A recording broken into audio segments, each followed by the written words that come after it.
उसके एक हिस्से को आप अपने उसमें प्रयोग करें, बाकी हिस्से को बढ़ोतरी में, सुरक्षा में, टैक्स देने में, या जो कुछ भी दुकान का जो सिस्टम है उसमें आप खर्च करेंगे। ऐसा नियम बना लीजिए, तब जा कर के आप उसमें करेंगे। वह आप मनमाना नहीं आचरण कर सकते।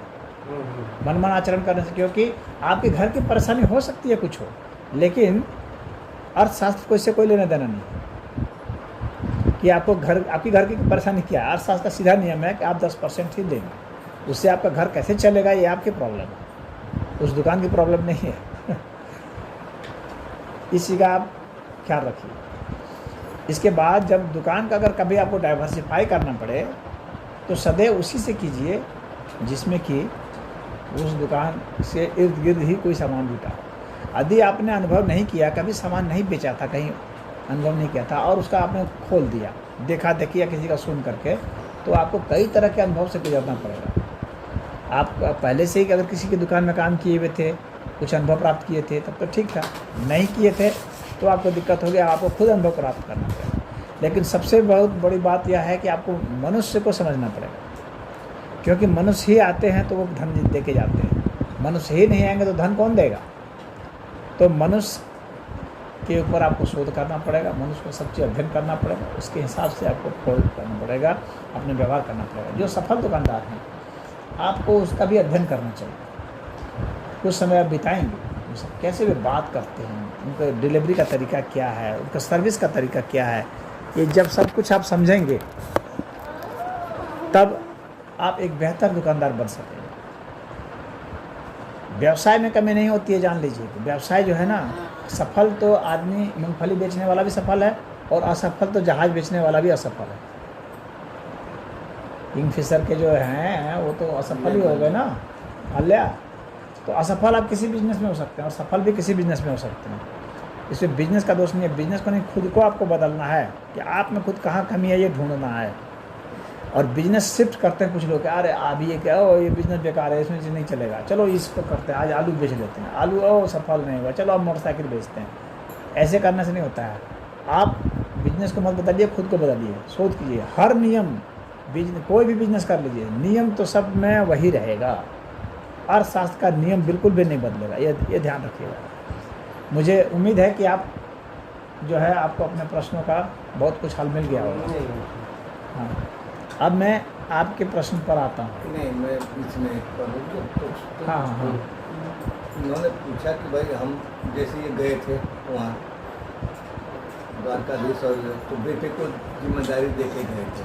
तो इनका प्रश्न ये था कि भाई जब ये गए तो बेटे को दे के गए, आपने बोला कि नहीं आप ही दुकान पर रोज बैठेंगे, तो उसको ये सवाल था कि भाई जब हम गए तो देना तो पड़ेगा ना बेटे को।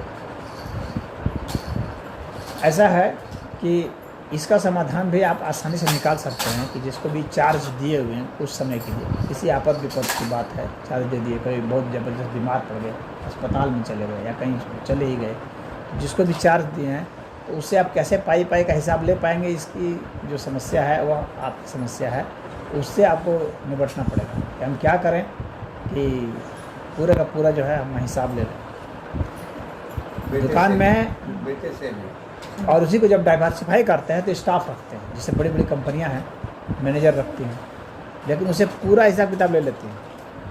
तो आपको इतना वो मैकेनिज्म डेवलप करना पड़ेगा कि आप चाहे बेटा को बैठाएं, चाहे किसी स्टाफ को बैठाते हैं कभी भी, तो आप उससे पूरा पाई का हिसाब ले लें। यानी लक्ष्मी बारीक सा भी वहाँ से खिसक नहीं सकती। इतना जब आपके पास मैनेजमेंट की क्षमता आ जाएगी तब आप हैंडओवर कर सकते हैं, तब आपका बिज़नेस बड़ा बिज़नेस हो जाता है। तो ऐसा करते हैं। या घर का बिज़नेस है तो ठीक है, आप अपने बेटे को बैठा दिए, अपने बहू को बैठा दिए, इसको बैठा दिए, हालांकि वह इमरजेंसी का ही मामला है, लेकिन एक भी पाई इधर उधर नहीं होना चाहिए। इसलिए यानी जितना आप आ रहा था उतना ही ले लें। उसके लिए आपको क्या क्या सिस्टम लगाएंगे ये आपकी समस्या है, आप बेहतर जानते भी हैं कि क्या क्या लगाएंगे, कैमरे लगाएंगे, क्या क्या लगाएंगे, वो आप जानें कैसे भी है, उसको आप कर सकते हैं। तो आपका हो गया। अब मैं आपकी बात पर आता हूँ कि किस तरह से आपने पूछा है कि बच्चे से और बहू से इससे जो है आपको प्यार मिल जाए। हाँ, आपका तात्पर्य यही है। हर एक की इच्छा होती है, होनी भी चाहिए। मनुष्य चाहता है कि उसे प्यार मिले, परंतु प्यार मिलने की सबसे पहली शर्त होती है कि प्यार दे। यदि आपको प्यार नहीं मिल रहा है, इसका मतलब आप प्यार नहीं दे पा रही है प्यार। तो इतना पक्का जान लीजिए, प्यार देने से ही मिलता है। सबसे पहली जो सांस होती है वो हम लोग छोड़ते हैं, तब फिर सांस अपने आप भरते हैं। कोई भी बच्चा जब जन्मता है तो सबसे पहले सांस छोड़ता है। यानी यदि आपको धन नहीं मिल रहा है, लोग गरीब हैं दुनिया में, बताते हैं लोग गरीब हैं, क्यों गरीब? या किन्हीं को प्यार नहीं मिल रहा है, क्यों? लोग डिमांड कर रहे हैं कि मुझे प्यार मिले, लोग डिमांड कर रहे हैं मुझे धन मिले, लेकिन मिलता नहीं है। क्यों? क्योंकि उन्होंने दिया नहीं।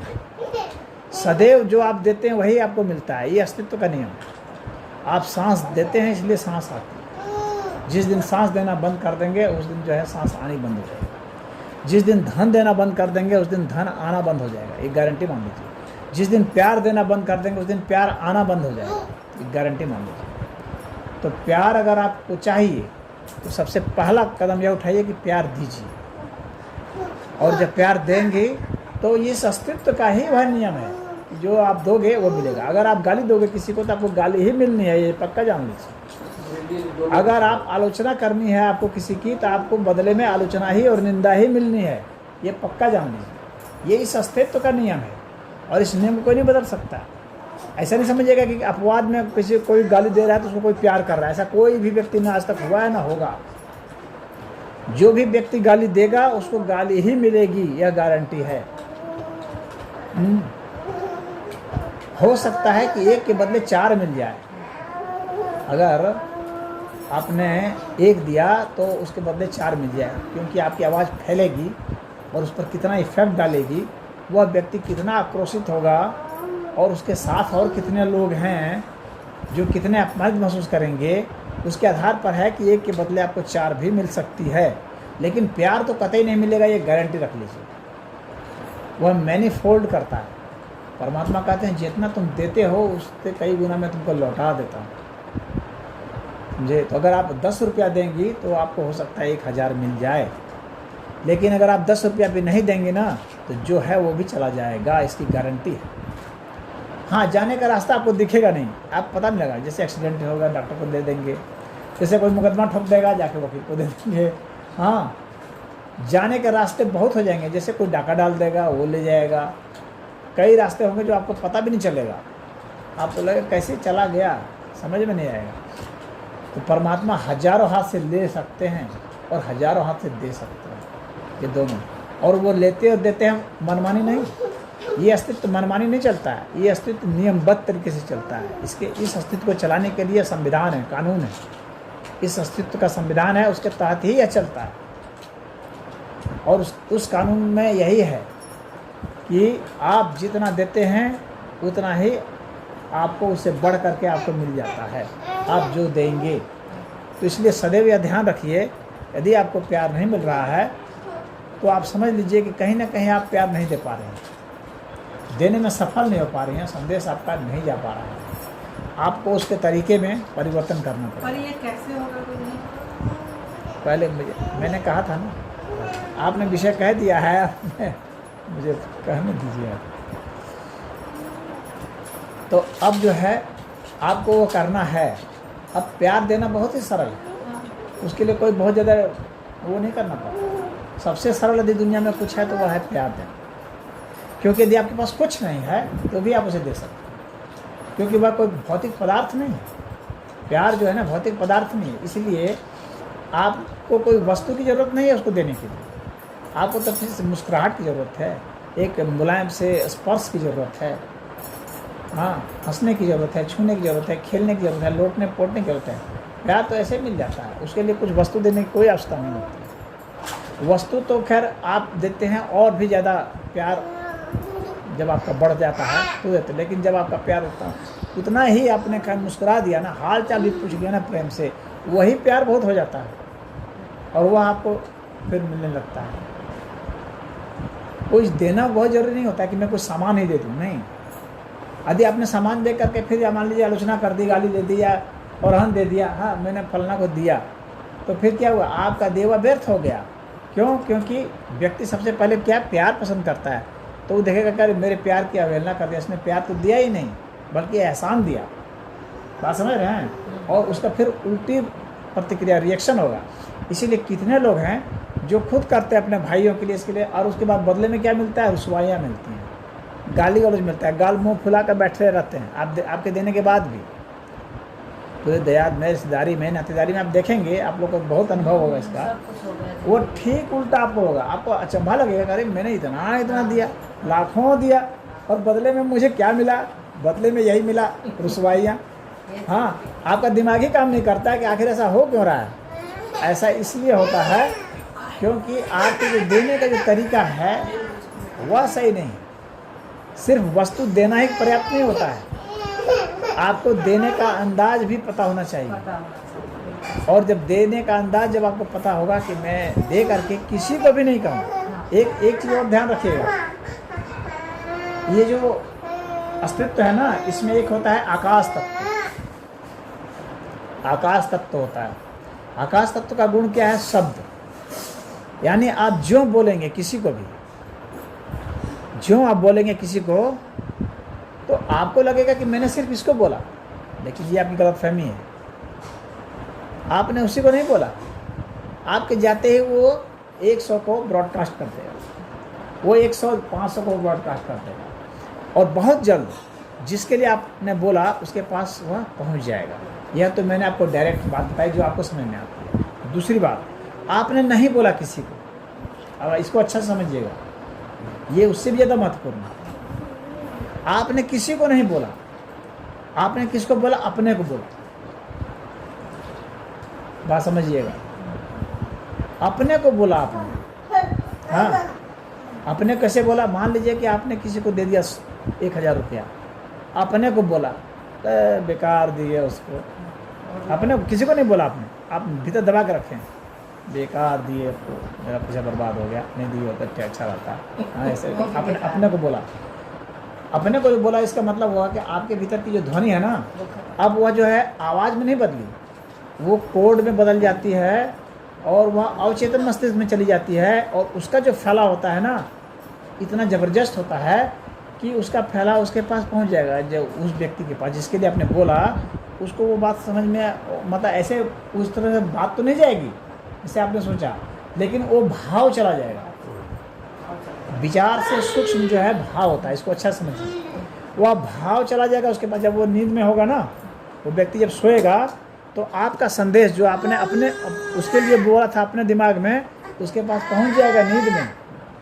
नींद में उसको मालूम चल जाएगा आपका भाव, और उसमें रिएक्शन हो जाएगा, और उसको भी नहीं पता चलेगा कि मुझे क्यों रिएक्शन हो रहा है। उसको लगेगा एकदम ठीक आदमी नहीं है, उसको अपने भीतर से लगेगा ऐसा। आपको देखने के बाद, भले आपने उसको दिया, देखने के बाद भी, आपसे मिलने के बाद भी, बातचीत करने के बाद भी उसको लगेगा अच्छा आदमी है। उसके भीतर से आवाज़ आएगी उसको। हालांकि वो उस बात को कहेगा नहीं कभी आपको, या किसी और को नहीं कहेगा, लेकिन जैसे आपने अपने में बोला था, उसी तरह से वह भी अपने में बोल रहा है। ये अपने में बोलना जो है ना, अवचेतन मस्तिष्क, ये हमारे भाव को इंगित करता है। तो इसीलिए जब भी किसी को दें, प्यार जो किसी को दें, तो कभी बोले नहीं।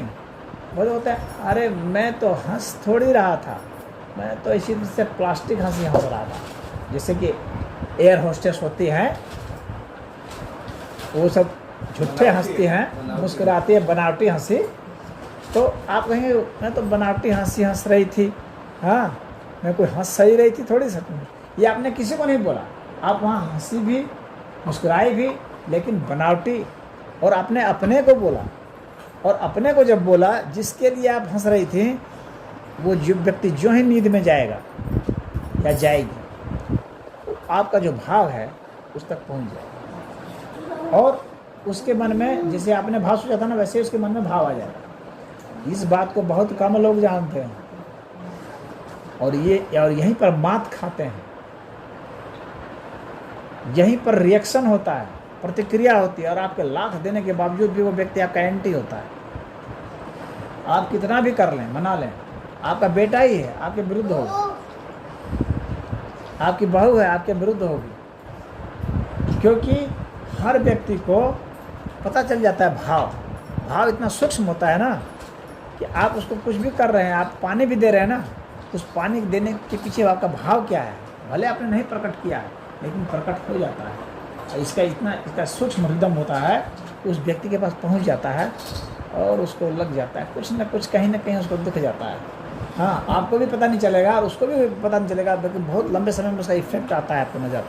हाँ, कहीं ना कहीं उसको आपसे एलर्जी टाइप की लगेगी। इससे थोड़ा दूर रहने में हमको ज़्यादा अच्छा कंफर्टेबल फील कर रहे हैं। सटते हैं तो अनकम्फर्टेबल होते हैं, घुटन होती है, चलो थोड़ा सा दूर भी मेंटेन करें।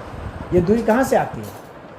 आप बैठे हैं इधर और बगल में आपके कोई बैठ जाता है, हाँ, आपको अनकस लगता है कि हमारे क्षेत्र में घुस गया लगता है ये, थोड़ा सा आप हट जाते हैं बगल में, आप अपना स्पेस बनाते हैं, उसको थोड़ी सी दूरी रखते हैं, आपको लगता है कि असुरक्षा की बात, लेकिन जिससे आप प्रेम करते हैं उसे और चिपक जाते हैं, वहाँ दूरी मायने नहीं रखती।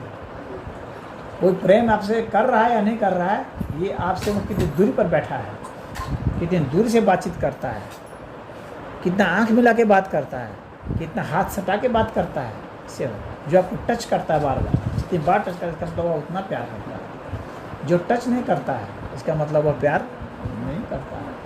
तो जब आप तो कैसे पता चलेगा? पता चलता है, बहुत पता चलेगा कितना आपको टच दे रहा है, वो आँख से टच दे रहा है, हाथ से टच दे रहा है, हर चीज़ से। सदैव प्यार करने वाले टच करते हैं। ये स्पर्श जो इंद्रिय होती है ना, यह स्पर्श इंद्रिय क्या है? इसका क्या है? स्पर्श इंद्रिय यह प्रेम का सबसे बड़ा रूपक है, सबसे बड़ा माध्यम है स्पर्श। हम लोग बच्चे को छूना चाहते हैं ना, कोई भी बच्चा है इसको हर कोई छूना चाहता है। क्यों छूना चाहता है? उसमें इतनी ऊर्जा है, उसमें उतना प्रेम बह रहा है उसमें, और उससे प्रेम लेना चाहते हैं और उसको हम प्रेम देना चाहते हैं, दोनों। वह बच्चा भी उसे छू रहा है, आप भी छू रहे हैं, इसीलिए बच्चे को सभी प्यार करते हैं। बड़ा होते जाता है, कई तरह की दुष्टताओं को अपने में शामिल करता जाता है और उससे लोग दूरी बनाते जाते हैं। दूर से बैठना, दूर से बोलना, दूर से सब कुछ दूरी होती है, और उसके कारण क्या होता है कि वो प्रेम नहीं रह जाता।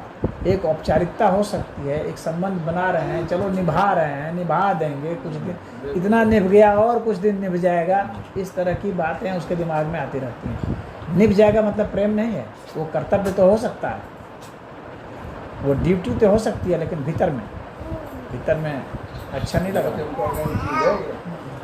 हम निभा तो रहे हैं, बहू है सास की सेवा कर रही है, चलो सास है कुछ कर देते हैं, हाँ, नहीं तो लोग क्या कहेंगे, ऐसा करते हैं लोग। हाँ, मतलब लोग क्या कहेंगे इसके लिए कर रहे हैं, और अपने मन में ऐसा सोच रही है। जैसे मैंने बताया, जो आप सोचते हैं ना वह ज़्यादा ताकतवर है जो आप बोलते हैं उससे भी।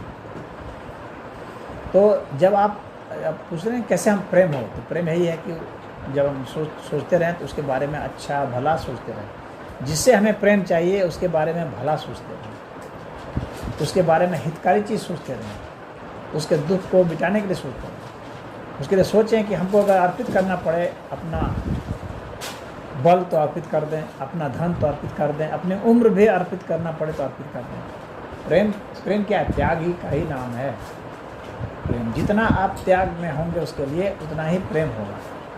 और प्रेम कभी मांगने से नहीं मिलता है, आदर कभी मांगने से नहीं मिलता है, और लोग सदैव आदर मांगते हैं। और लोग ऐसे हैं देना नहीं चाहते, क्यों दे आदर क्यों दे आदर और लोग कहते हैं आदर दो। अब दोनों में झगड़ा है, एक जबरदस्ती मांग रहा है, एक जबरदस्ती नहीं देना चाह रहा है। वहाँ पर प्रेम बिल्कुल नहीं हो सकता, प्रेम वहाँ होता ही नहीं। इसलिए मांगे नहीं, आप पात्र हो जाएं तो अपने आप आता है। ये तीस अस्तित्व का नियम है। यदि आप में पात्रता है, यदि आपने प्रेम दिया है तो अवश्य आएगा। यदि आपने धन दिया है तो अवश्य ही आएगा। यदि आपने भोजन किसी को खिलाया है तो अवश्य आएगा, चाहे आप कहीं जहन्नुम में भी बैठे रहें। ये जान लीजिए, आपने जो दिया है वो आपको अवश्य ही मिलेगा। गाली दी है तो गाली मिलेगी, डंडा मारा है तो डंडा भी आपको मिलेगा, ये पक्का जान लीजिए। गोली मारी है तो आपको गोली भी मिलेगी। आपने जो मारी है ना, इसलिए बड़े बड़े गुंडे जो गोली मारते हैं दूसरों को ना, एक दिन खुद भी मारे जाते हैं गोलियों से, वे बच नहीं सकते। उनका भी समय आ जाता है, उनको भी गोली लग ही जाती है और वे मर जाते हैं। ये इस अस्तित्व का नियम है। इस नियम को जब आप याद रखेंगे, जिसे भी प्रेम देना है उसको आप क्या अच्छा से उसको स्पर्श कीजिए, अच्छी भाषा बोलिए, अच्छे भाव रखिए, सोते समय उसे याद कीजिए प्रेम से। हाँ, उसकी क्या इच्छा है वह जानने का कोशिश कीजिए, उसकी क्या इच्छा है। मान लीजिए कि आप किसी चीज़ को पसंद करते हैं, हो सकता है वो चीज़ को उसको पसंद ना हो। व्यक्ति व्यक्ति में पसंद का फ़र्क होता है ना। मैं फल खाना पसंद करता हूँ, तो हो सकता है कोई बिस्कुट खाना पसंद करता हो, तो मैं ज़बरदस्ती के मुँह में फल ठोसूँगा, मैं सोचूँ फल मेरे लिए अच्छा है तो इसके लिए भी अच्छा होगा, ऐसा कुछ नहीं है। हो सकता है उसके लिए फल जहर का काम करे।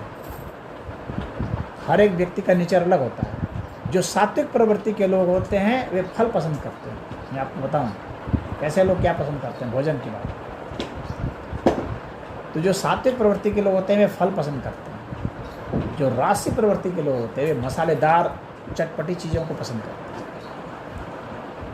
जो तामसी प्रवृत्ति के लोग होते हैं वे बासी खाने हैं, इस तरह से हल्का भोजन है, दारू है, सड़ा हुआ दारू क्या किससे बनता है, सड़ी हुई चीज़ों से बनता है, वो सड़ी हुई चीज़ों को पसंद करेगा, हर तरह की सड़ी हुई चीज़। इसका मतलब तामसी गुण उसमें हावी है। तो तामसी वाले के पास फल ले आकर रख देंगे, दूध ले आकर क्या है सब बच्चे खाते हैं जी, हमारे लिए लाए हो फालतू, हटाओ इसको, वो उसको नहीं पसंद करेगा। क्यों? क्योंकि उसमें तामसी गुण है। आप सोचेंगे मैं तो बहुत प्यार से लाया था, ये तो कैसा आदमी है भाई, हमारे प्यार को स्वीकार ही नहीं कर रहा। आपने उसके नेचर को ही नहीं पढ़ा, उसका नेचर तो तामसी है। आप सात्विक भोजन ला दिए, उसी तरह सात्विक के पास आप जाकर के एक बोतल पकड़ा देंगे कि लीजिए आपके लिए मैं एक बहुत अच्छा विस्की ब्रांडी ले आया हूँ तो आपको गाली देने लगेगा। आपको अच्छा समझे हो, ये सब ले आए हो, बढ़ाओ बकवास, तभी तुमको मार लगेगी। तो आपको पहले व्यक्ति का नेचर समझना पड़ेगा कि व्यक्ति का नेचर क्या है। उस नेचर के हिसाब से ही आप उसको कुछ गिफ्ट देते हैं तो वो प्रफुल्लित होता है, प्रसन्न होता है। तो कोई भी संबंध बनाने के पहले आप अपनी इच्छा मत देखिए, आप उसकी इच्छा देखिए, उसकी क्या इच्छा है, वो क्या पसंद करता है। आप मान लीजिए कि उसको आप चाहते हैं कि ये फल खाए और वो पी रहा है दारू, ठीक है, लेकिन आप शुरुआत फल से नहीं कर सकते, ये तो पक्का जान लीजिए। आप उसको दारू से ही शुरुआत कराएंगे। धीरे धीरे जब आपका संबंध बन जाएगा तब आप धीरे धीरे उसमें कुछ और जोड़ते जाइए। तामसी व्यक्ति को राशि में लाइए, फिर राशि जब हो जाएगा तब वो सात्विक में आएगा, तब आप उसको पकड़ाएंगे। इस तरह से धीरे धीरे उसको पकड़ाएंगे। ये बच्चा एकाएक नहीं दौड़ेगा, ये ऐसे घसीटेगा, फिर धीरे धीरे घुटने पर चलेगा, फिर पकड़ के खड़ा होगा, तब चलना सीखेगा, तब दौड़ना सीखेगा, तब बहुत फास्ट दौड़ेगा। अब एकाएक अभी वो हुआ, उसको कहेंगे चलो फास्ट दौड़ो, तो वो क्या होगा, वो नहीं दौड़ सकता। तो आपको अगर किसी को बदलना है तो आपको ये ध्यान रखना है कि हमको इसे कैसे कैसे कैसे उसको बदलना है, किस स्टेज से उसको ले जाना है, तब जा कर के धीरे धीरे होगा। और सबसे सरल जो मैंने कहा था शुरू से, प्रेम सबसे सरल है, सबसे पवित्र है, उससे पवित्र और सरल और कोई चीज़ नहीं है। और उसमें कुछ पैसा भी नहीं लगता है, उसमें कुछ भी नहीं लगता है। बस उसमें क्या चीज़ होता है, आपका अहंकार टूटता है। कुछ भी नहीं लगने के बावजूद भी लोग प्रेम क्यों नहीं देते, प्रश्न यह उठता है ना बहुत बड़ा। इसलिए नहीं होता है क्योंकि व्यक्ति का जो देता है ना उसका अहंकार टूटता है। प्रेम अहंकार नहीं पसंद कर सकता, जहाँ अहंकार है वहाँ प्रेम कभी नहीं होता, ये पक्का जान लो। तो आपका अहम भाव टूटेगा यदि आप में कुछ अहंकार है कि मैं ये हूँ, मैं वो हूँ, मैं ये हूँ, फलना ढिकना बहुत तरह का अहंकार है, तो आपसे प्रेम बहेगा ही नहीं, आपसे अहंकार बहेगा। क्योंकि आप में जो है वही तो बहेगा, आपके पास जो है वही तो दे सकते हैं। आपके पास क्रोध है तो क्रोध देंगे, आपके पास लोभ है तो लोभ देंगे, आपके पास प्रेम है तो प्रेम देंगे, आपके पास ज्ञान है तो ज्ञान देंगे, आपके पास धन है तो धन देंगे, आपके पास भोजन है तो भोजन देंगे, आपके पास जो है वही दे सकते हैं। तो पहले आप देखिए कि आपके पास है क्या, क्या आप में प्रेम है कि आप प्रेम देंगे। और जब आप में प्रेम है ही नहीं तो देंगे कहाँ से। तो पहले प्रेम अपने में विकसित कीजिए, तब प्रेम अपने आप बहेगा, फिर उधर से प्रेम मिलेगा, निश्चित मिलेगा। तो आपको अपना क्या करना है, अपने अहंकार को त्यागना है। आपको अहंकार खोजना है, कहाँ मेरे में अटक है, कहाँ मुझे गुमान है किसी चीज़ का, कहाँ मैं किसी को ऐसा बोलती हूँ कि उसको चुभता है। ऐसा बोलना है जिससे उसे चुभ जाए, का मतलब मेरा अहंकार ही वहाँ गया और कुछ नहीं। अहंकार ही जब कुछ बोलता है तो किसी को चुभता है, अन्यथा नहीं चुभ सकता। लोग गाली देते हैं विवाह में, लेकिन लोगों को नहीं चुभता। औरतें गाली देती है ना, मर्द अब खा रहे हैं, खूब गरिया रहे हैं, लेकिन मर्द को नहीं चुभता। क्यों? क्योंकि जानते कि ये जो गाली है ये प्रेम से आ रहा है, ये द्वेष से नहीं आ रहा है, ये द्वेष से नहीं आ रहा है। यानी प्रेम से अगर गाली भी दी जाए तो वह जो है स्वीकार्य है, उसको लोग सराहते हैं। और यदि आप बहुत अच्छे अच्छे शब्द भी बोलें और अहंकार में बोलें तो उसे लोग नहीं स्वीकारते, उनका भाव को पढ़ लेते हैं, इरादा पढ़ लेते हैं। तो इरादा ही सबसे महत्वपूर्ण है। तो अपने इरादे को पवित्र कीजिए, नेक कीजिए, आपसे जो बहेगा वो प्रेम बहेगा, और जब प्रेम उधर गया तो रिटर्न में प्रेम ही आना है। हाँ, अगर आप सोचें अरे मैंने तो इतना दिया प्रेम मिला मुझे इतना, तो आप फिर इसका मतलब गणित लगाने लगे, प्रेम खत्म हो गया, आप में लोभ हो गया कि मैंने इतना दिया तो मुझे इतना ही मिलना चाहिए बदले में। नहीं, क्यों? क्योंकि आप में पता नहीं कितने कितने जन्मों के संस्कार हैं, उसमें पता नहीं कितने कितने जन्मों के संस्कार हैं, वही सब सारे संस्कार क्षय होते हैं, उसके बाद जो है वो स्थिति बनती है। आज ही फसल बो देने से आज ही फसल नहीं काट सकते। तो मुझे उम्मीद है कि आपको समझ में आ गया हो। हाँ, अब जो है इनकी बात पर आता हूँ। अब आपको भी समझ में आ गया होगा, आपने जो पूछा कि कैसे पर आ रहे हैं। अब मैं आपकी बात पर आ रहा हूँ। इनका हो गया, इनके प्रश्न में इनका समाधान कर दो थोड़ा सा। हाँ, वो हो गया। मैं प्रश्न को चेंज करना चाहता हूँ। कर सकते हैं। मैं प्रश्न को, क्योंकि इसी से संबंधित था तो इसलिए मैं उस पर आना चाहता हूँ कि एक स्पिरिचुअल आदमी और एक भौतिक आदमी की जो आपने बताया था कि एक एटीट्यूड का फर्क होता है, तो ये चूँकि इससे रिलेटेड है थोड़ा, तो उसी पर बोल दीजिए। ठीक है, आपके उन दोनों प्रश्नों को मैं ले लेता हूँ। दोनों मिक्स भी कर सकते हैं। हाँ, आपने पूछा था कि क्या जो है कोई दे जो हम नहीं लें। वो तो मेरा बहुत फेवरेट। हाँ हाँ, तो कुछ ऐसी चीज़ें हैं जैसे कोई दे और आप न लें, तो जिसने दिया वो उसी के पास रह जाता है ना। यदि आप मुझे भोजन दें, मैं न लूँ, भोजन आपके पास रह गया। यदि आपने मुझे गाली दी, मैंने नहीं लिया, तो गाली आपके पास रह गई, मेरे को नहीं आई। तो यदि आप उसे स्वीकार नहीं करते जो मैंने दिया, तो आप ही के पास रह गया। तो जो चीज़ आपके लिए अहितकर है, आप समझते हैं कि मेरे लिए यह विषैला है, विष समान है, मेरे लिए मेरे स्वास्थ्य को नुकसान करेगा, मेरी फैमिली को नुकसान करेगा, मेरे ज्ञान को नुकसान करेगा, मेरी आध्यात्मिक यात्रा को नुकसान करेगा, किसी चीज़ को नुकसान करेगा, आप ये समझ जाते हैं, तो आपको उसको लेने की आवश्यकता नहीं है। आप में इतनी बुद्धि अवश्य होनी चाहिए कि जान सकें कि हमारे पास क्या चीज़ आए जिससे कि मेरा उत्थान हो। और यह ध्यान रखिए, उत्थान जो है जितना ज़्यादा आपका आध्यात्मिक होगा उतना ज़्यादा अच्छा होगा। क्यों होगा अच्छा? क्योंकि बाकी चीज़ में जो उत्थान होगा वे आपको सिर्फ इसी जीवन तक मदद कर सकते हैं, लेकिन आध्यात्मिक यात्रा आपको जन्मों जन्मों तक मदद करती है। कई जन्मों तक वही आपको साथ देगा, आध्यात्मिक विकास। इसीलिए आध्यात्मिक विकास पर ज़्यादा जोर दिया गया है। बाकी यात्राएं जो होती हैं वो इस जीवन तक ही होती हैं, और इस जीवन के कुछ ही समय तक होती हैं, वो भी पूरा नहीं होती, कुछ ही समय तक। उन सब की आयु होती है वो क्षीण होती जाती है, और इसकी आयु काफ़ी लंबी होती है आध्यात्मिक यात्रा। तो इसलिए आपको सबसे ज़्यादा जोर देना चाहिए अपने को बदलने, स्वयं को हम कैसे बदलें, और स्वयं में हमारे में क्या है जिसको कि बदला जा सकता है, बदलना चाहिए मुझे, जो कि अन्य के लिए मेरे लिए अच्छा नहीं है। ऐसा जब आप बदलते हैं तो आप आध्यात्मिक यात्रा पर हैं। और इसको बदलने के लिए क्या, जैसे कि अभी इन्होंने पूछा कि एटीट्यूड है, तो एटीट्यूड होता है आपका एक नज़रिया होता है। आप उस नज़रिए को अगर समझ लेंगे तो बस वो बदल जाएगा। एक व्यक्ति भौतिक है, एक व्यक्ति आध्यात्मिक है।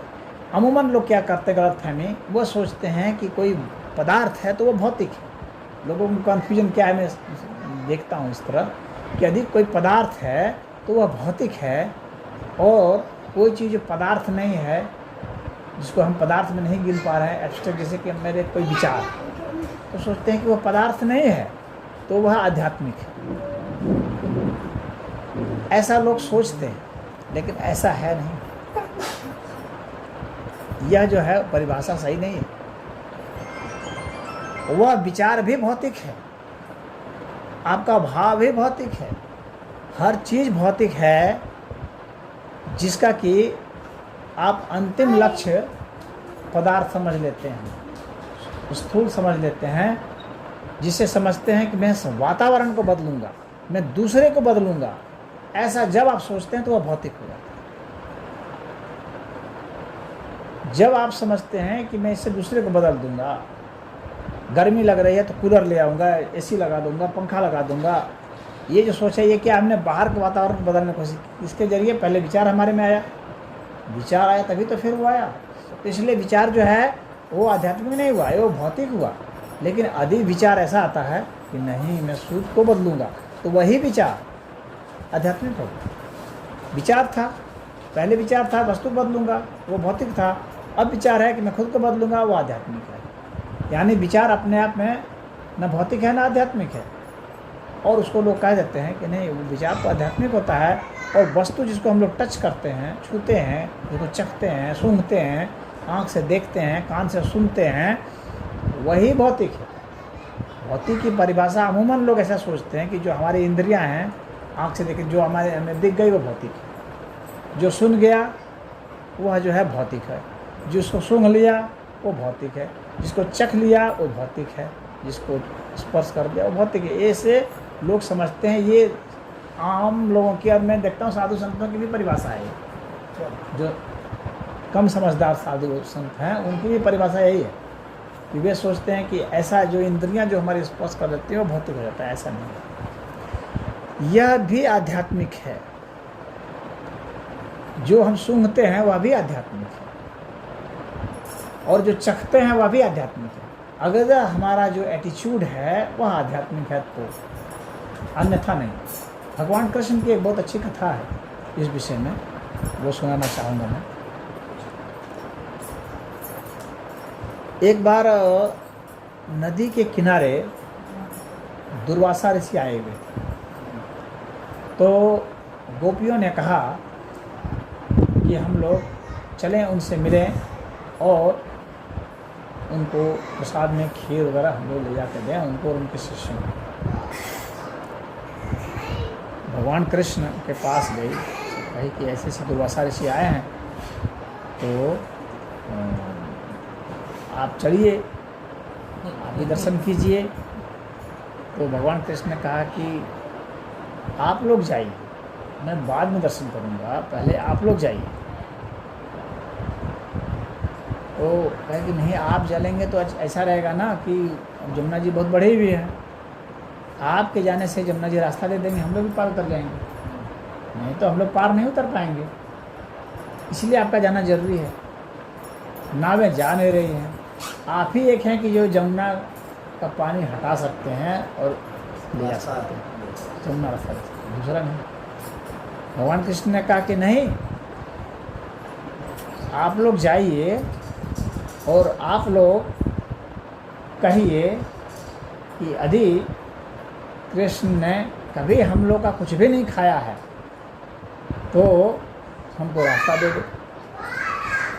हाँ,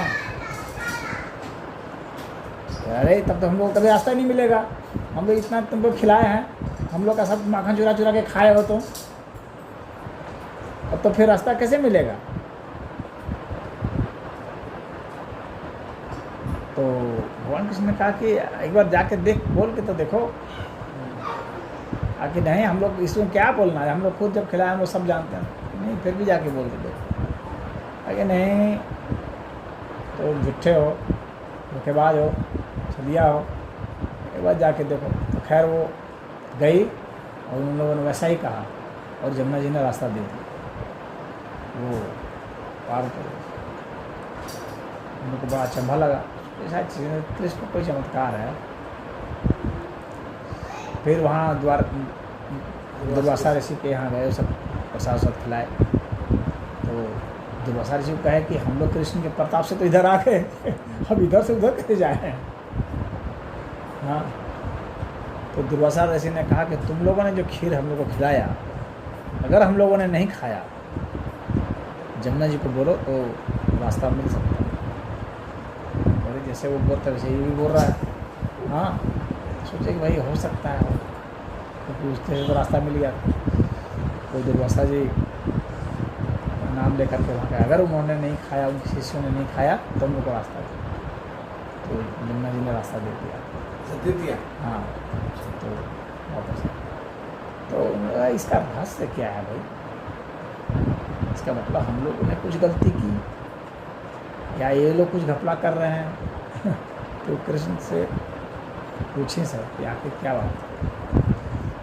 तो कृष्ण ने कहे कि तुमने जो खिलाया हमें या दुर्वासा जी, तुम लोगों को ऐसा लगता है कि हम लोगों ने खाया, लेकिन सच्चाई है कि हम लोगों ने नहीं खाया। हम लोगों ने उसका भौतिक स्पर्श किया ही नहीं। तुम लोगों को लगता है कि किया, क्योंकि हम लोगों ने जब भी उसे खाया तो हम लोगों का मन कहीं और था, हम लोग का ध्यान कहीं और था। तो हम लोगों ने स्पर्श करते हुए भी स्पर्श नहीं किया, खाते हुए भी नहीं खाया, हम लोग बोलते हुए भी नहीं बोलते हैं। तो उपनिषदों में इस तरह की भाषा आती है कि निराकार ब्रह्म है, इसको देखते हुए भी नहीं देख सकते, सुनते हुए भी नहीं सुन सकते, सुनते हुए भी नहीं सुन सकते, चखते हुए भी नहीं चख सकते, छूते हुए भी नहीं छू सकते। ये भाषा कौन सी भाषा है? ये भाषा वही भाषा है अभौतिक हो जाता, इसी को आध्यात्मिक कहते हैं। तो वस्तुएं जो है ना वह भौतिक नहीं है, हमारा एटीट्यूड भौतिक है। वही भोजन है हम खाएंगे वो भौतिक हो जाएगा, वही भोजन अभौतिक हो जाएगा। अगर कृष्ण के तरीके से खाएंगे, दुर्वासा के तरीके से खाएंगे तो वही भोजन अभौतिक हो जाता है, और यदि आम लोग जैसे खाते हैं उसको खाने से वो भौतिक हो जाता है। तो यह भौतिक और अभौतिक हमारा जो है एटीट्यूड होता है, हमारा इरादा होता है, हमारे तरीके होते हैं, न कि वह वस्तु अपने आप। तो वस्तु जो भौतिक है, इंद्रियों से सिर्फ स्पर्श करने मात्र से, इंद्रियों के संसर्ग में आने से कोई चीज़ भौतिक नहीं है। यह तो उसकी तरफ से बात होगी, हमारी तरफ से क्या बात? हमारी तरफ से तो यही बात है कि यदि हमने उसको स्पर्श नहीं किया अपने मन से, तो इंद्रियों ने जो भी स्पर्श किया वो कट गया, वो स्पर्श हुआ ही नहीं, स्पर्श होते हुए भी नहीं हुआ। जैसे कि आंखें कभी कभी देखती हैं, देखते हुए पथरा जाती हैं, और हमें लगता तो है कि देख रहे हैं, लेकिन हमारा मन कहीं और खोया हुआ तो हमें कुछ नहीं दिखता। ऐसा बहुत लोगों को होता है, सामान्य लोगों को भी होता है कि हम छू रहे हैं लेकिन पता नहीं चल रहा, सूंघ रहे हैं लेकिन पता नहीं चल रहा, क्योंकि दिमाग हमारा कहाँ रहता है, यह महत्वपूर्ण है। तो हमारा दिमाग यदि ऐसा है उन भौतिक चीज़ों पर नहीं है तो हम अभौतिक हैं, भले वो चीज़ें भौतिक हम प्रयोग कर रहे हैं। तो वैसे को ही कहा जाता है कि जो है तुमने दिया और हमने नहीं लिया, तुमने दिया और हमने नहीं लिया, लेते हुए भी नहीं लिया। जो दान लिया जाता है, जो दान दिया जाता है, जो बुद्ध ने कहा, हाँ वही कहा, बुद्ध ने कहा एक ब्राह्मण से, ब्राह्मण यज्ञ करा रहा था, बुद्ध ने कहा कि तुम्हारे यज्ञ का जो हवन है, उस हवन का जो प्रसाद है उसको खाने में समर्थ है और खाने में योग्य सिर्फ और सिर्फ यहाँ पर एक व्यक्ति है और वह मैं हूँ, और कोई व्यक्ति नहीं। ऐसा इसलिए क्योंकि मैं खाते हुए भी नहीं खाऊंगा, बाकी सब लोग अगर उनको नहीं भी खाना दिया जाए तो भी खा रहे हैं। इस बात को समझिएगा, आपने किसी को खाना नहीं दिया और उसकी आँख, जैसे कुत्ता बैठा हुआ है सामने, हम खा रहे हैं, कुत्ते की आँख उस पर लगी हुई है, इसका मतलब वो खा रहा है, वहाँ से अपनी आँखों से वो खा रहा है, उसकी ललचाई आँख जो भोजन मांग रही है वो भोजन कर रहा है। कोई भी व्यक्ति जो भोजन कर रहा है, अगर कोई दूसरा उसको देख रहा है उसी निगाह से, यदि वह खिलाने वाला नहीं है, खिलाने वाला तो खाना नहीं चाहता, वो तो भाई दे रहा है, वह नहीं चाहता कि मैं खाऊं, तो जाहिर सी बात है कि वह नहीं खा रहा है। लेकिन अगर कोई दूसरा व्यक्ति और तीसरा चौथा व्यक्ति बैठा हुआ है जो सोच रहा है मुझे भी काश मिल जाता, मैं भी पंगत में बैठ जाता, तो वह खा रहा है। तो उसको नहीं मिला फिर भी वह खा रहा है। तो कोई ज़रूरी नहीं है कि आप नहीं दे रहे हैं तो वह नहीं खा रहा है, नहीं, आप नहीं दे रहे हैं तब भी वह खा रहा है। और कोई ज़रूरी नहीं है कि आप दे रहे हैं तो वह खा ही रहा है, आप दे रहे हैं तो भी वह खाते हुए भी नहीं खा रहा है, और वह नहीं खाते हुए भी खा रहा है। एक व्यक्ति जो बैठा हुआ है अपनी बारी के इंतज़ार में, वह नहीं खाते हुए भी खा रहा है। यदि वह खिलाने वाला नहीं है तो, या उसका पेट इतना नहीं आघा गया है, मन उसका इतना आघा नहीं गया है तो उसको देखने की भी इच्छा नहीं है भोजन की तरफ, तो वो तो नहीं खा रहा है। लेकिन अन्य जो हैं वे खा रहे हैं। तो यह होता है कि खाते हुए भी नहीं खाना और नहीं खाते हुए भी खा जाना। बात समझ में आ गई? थोड़ा जटिल है लेकिन इतना सा समझ गए। तो जो इन्होंने पूछा था कि क्या चीज़ लें और क्या चीज़ नहीं दें कैसे, तो उसका समाधान यह हुआ। यदि आप लोगों को कुछ और भी पूछने की इच्छा है तो आगे हो सकता है, अन्यथा समय तो खैर हो चुका है, आप लोग के प्रश्न का जवाब मिल चुका है। तुमने भी कुछ पूछा था ना सर? नहीं, अच्छा, अब मैं उनकी बात पर भी कुछ बोल देता हूँ। ठीक है। उन्होंने कहा कि मुझे कुछ नहीं पूछना, लेकिन क्या यही बात है?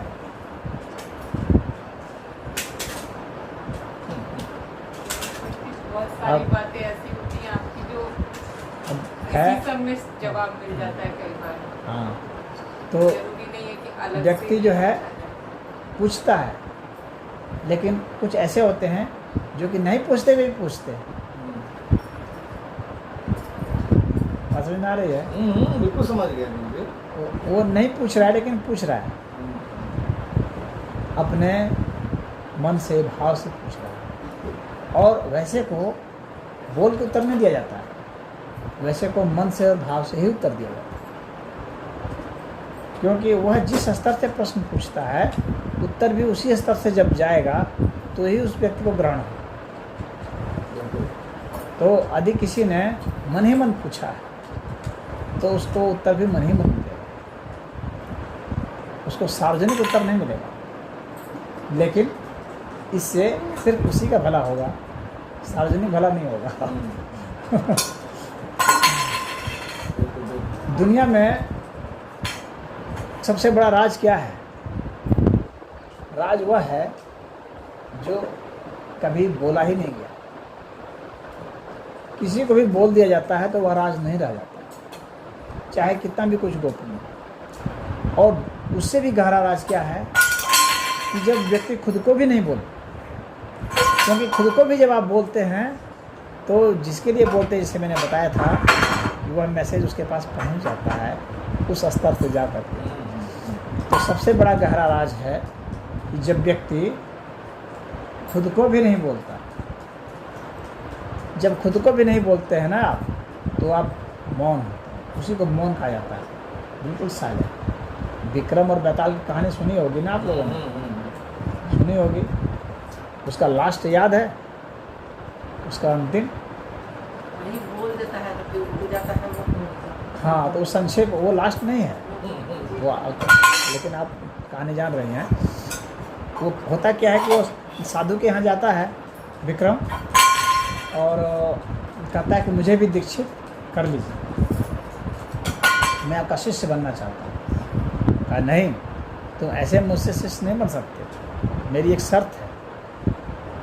तो कहा कि शर्त क्या है?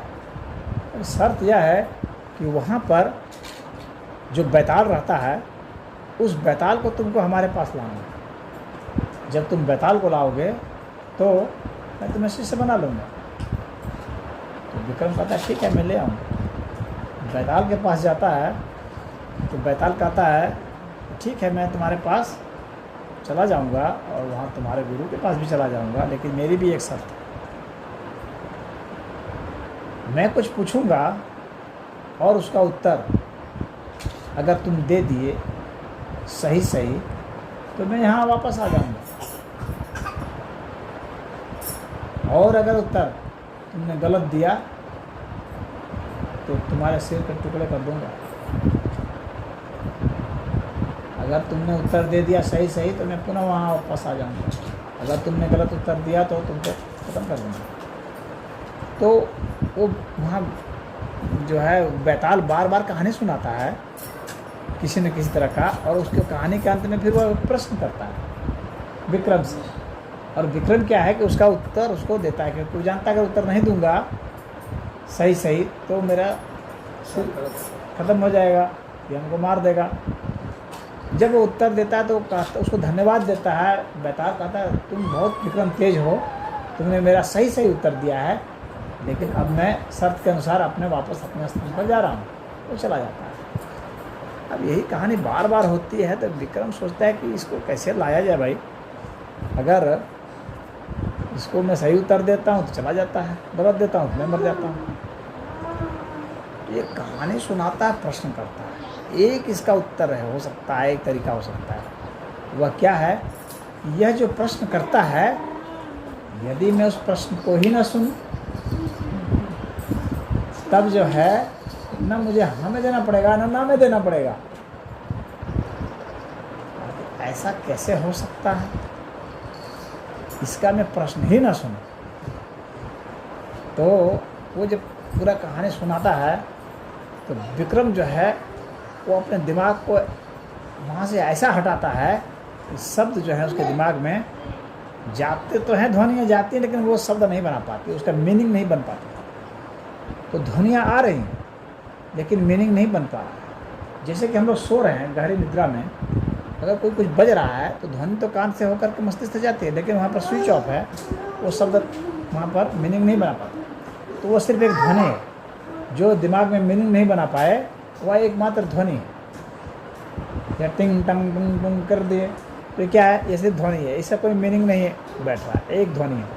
तो यदि सिर्फ ध्वनि है तो वह मीनिंग नहीं बना रहा है, कोई अर्थ नहीं बना रहा है, तो मेरा उत्तर ना हाँ में है ना में है। और विक्रम अपने को उसी मोड में ले जाता है। ये सारा सारांश उसी का है कि कैसे हम उसको उस मोड में ले जाएं।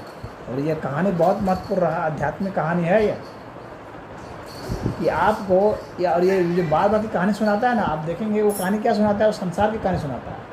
यानी जो भी हम उत्तर देते हैं वो सब उत्तर सांसारिक है। जब हम उत्तर नहीं देते हैं और जब हम प्रश्न भी नहीं करते हैं, जब मैं हाँ ना बोलते हैं ना बोलते हैं, जब हम एकदम चुप मौन है, वह आध्यात्मिक अवस्था है। ये कहानी जो है अंतिम फाइनल है।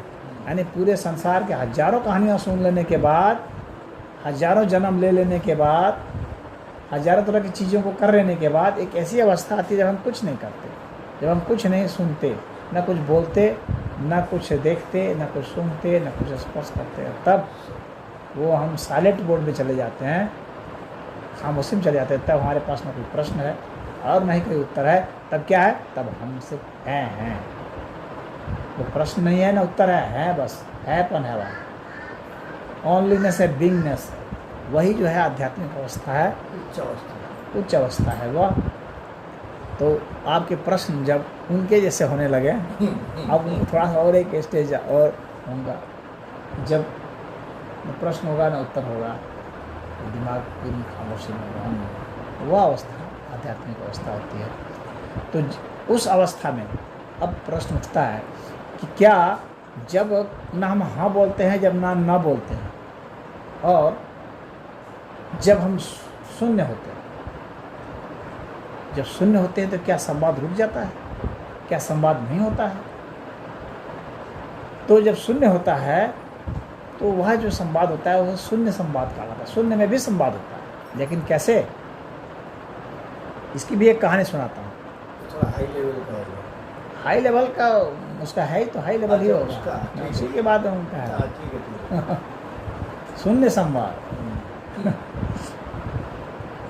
बुद्ध कथा कहते थे। जितना मैं कह रहा हूँ सब उसी पर कह रहा हूँ। बुद्ध कथा कहते थे। तो बहुत लोग आते थे और उसका उनका एक शिष्य था, उसका नाम था सारिपुत्र। तो वो चुपचाप बैठा रहता था। तो एक व्यक्ति था, उसने कहा, सारिपुत्र तुम बुद्ध के साथ बहुत समय तक रहे, क्या तुमने कभी बुद्ध से कुछ प्रश्न किया? नहीं। क्या बुद्ध ने जो उत्तर दिया तुमने कभी सुना, समझा? नहीं। तो इतना समय तुम बैठते रहे, न कुछ पूछे और न ही कुछ सुने, तो इसका मतलब कोई संवाद नहीं हुआ। बोला कि हुआ, लेकिन वह संवाद जो है वह शून्य का संवाद। बुद्ध के चित्त में मेरा चित्त मिल गया। बुद्ध का चित्त शून्य है, हमारा भी चित्त शून्य है। वह शून्य संवाद है। वहाँ भी खामोशी है, यहाँ भी खामोशी है, और दो खामोशियों के बीच का संवाद भी खामोश होता है, उसको शून्य संवाद कहते हैं। वह निर्वाण का संवाद है। और ये बोल के जो संवाद होता है ना, ये भौतिक संवाद होता है। जो वैचारिक संवाद होते हैं इनका स्तर थोड़ा ऊंचा होता है। जो समाधि की परिभाषा है, वो समाधि की परिभाषा में यही है, तदेवार्थ मात्र निर्भाषम स्वरूप शून्यमेव समाधि। पतंजलि जी कहते हैं कि शून्य जैसा जो भासता है, उस तरह की जो अवस्था है वह शून्य है, वह समाधि है। तो समाधि की परिभाषा में शून्य में, वह शून्य जैसा भासना, हमारे मस्तिष्क की वह अवस्था जब न कोई शब्द हो, न कोई चित्र हो, न किसी प्रकार की इंद्रियों का कोई भी जो है वहाँ पर संवेदना हो, वह अवस्था जो है समाधि कहलाती है। तो वह जो प्रश्न है वह श्रेष्ठ प्रश्न है, जो प्रश्न मन से होता है, और उससे भी श्रेष्ठ है जो शून्य से होता है। तो शून्य संवाद पर आज मैं समाप्त कर रहा हूँ। ओम